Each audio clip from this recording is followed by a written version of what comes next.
ଆଜି ଜାନୁଆରୀ ମାସ 3 ତାରିଖ ଶନିବାର। ଆଜିର ପାଣିପାଗ ଅପଡେଟ୍। ଆଗାମୀ 4 ଦିନ ଘନ କୁହୁଡ଼ିରୁ ଅତି ଘନ କୁହୁଡ଼ିକୁ ନେଇ କେତେକ ଜିଲ୍ଲାକୁ ଚେତାବନୀ। ଆଗାମୀ 24 ଘଣ୍ଟା ପାଇଁ 4 ଜିଲ୍ଲାକୁ ଅରେଞ୍ଜ ୱାର୍ଣ୍ଣିଂ, 14 ଜିଲ୍ଲାକୁ ୟେଲୋ ୱାର୍ଣ୍ଣିଂ ଜାରି।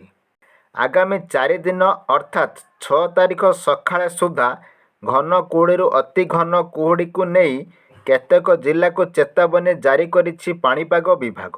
6 ତାରିଖ ସକାଳଠାରୁ 7 ତାରିଖ ସକାଳ ସୁଦ୍ଧା ଘନ କୁହୁଡ଼ିକୁ ନେଇ କେତେକ ଜିଲ୍ଲାକୁ ଚେତାବନୀ ଜାରି ହୋଇଛି। ଅସହ୍ୟ ଶୀତରେ ଥରୁଛି ଓଡ଼ିଶା। ଉପକୂଳରୁ ଉପାନ୍ତ ସବୁଠି ଶୀତଲହରୀ। ପାହାଡ଼ିଆ ଅଞ୍ଚଳରେ ଶୀତର ପ୍ରକୋପ ଅଧିକ ଥିବାରୁ ଜନଜୀବନ ପ୍ରଭାବିତ। ରାଜ୍ୟରେ ବିଭିନ୍ନ ସ୍ଥାନରେ ସର୍ବନିମ୍ନ ତାପମାତ୍ରା 10 ଡିଗ୍ରୀ ତଳେ ରହିଛି। ଦାରିଙ୍ଗବାଡ଼ିରେ ସର୍ବନିମ୍ନ ତାପମାତ୍ରା 7.5 ଡିଗ୍ରୀ ରେକର୍ଡ ହୋଇଛି। ପରବର୍ତ୍ତୀ 3 ଦିନରେ ରାତି ତାପମାତ୍ରା 2ରୁ 3 ଡିଗ୍ରୀ ସେଲସିୟସ୍ ବଢ଼ିବାର ସମ୍ଭାବନା ରହିଛି।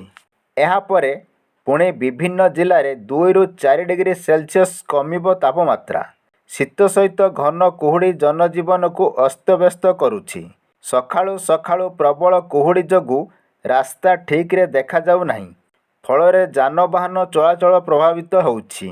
ଘନ କୁହୁଡ଼ି ଯୋଗୁଁ 22 ଜିଲ୍ଲାକୁ ୟେଲୋ ୱାର୍ଣ୍ଣିଂ ଜାରି କରାଯାଇଛି। ଆସନ୍ତା 5 ତାରିଖ ପର୍ଯ୍ୟନ୍ତ ଏଭଳି ଘନ କୁହୁଡ଼ି ବଢ଼ିବାର ଆଶଙ୍କା ରହିଥିବା ପାଣିପାଗ ବିଭାଗ ପକ୍ଷରୁ ସୂଚନା ଦିଆଯାଇଛି।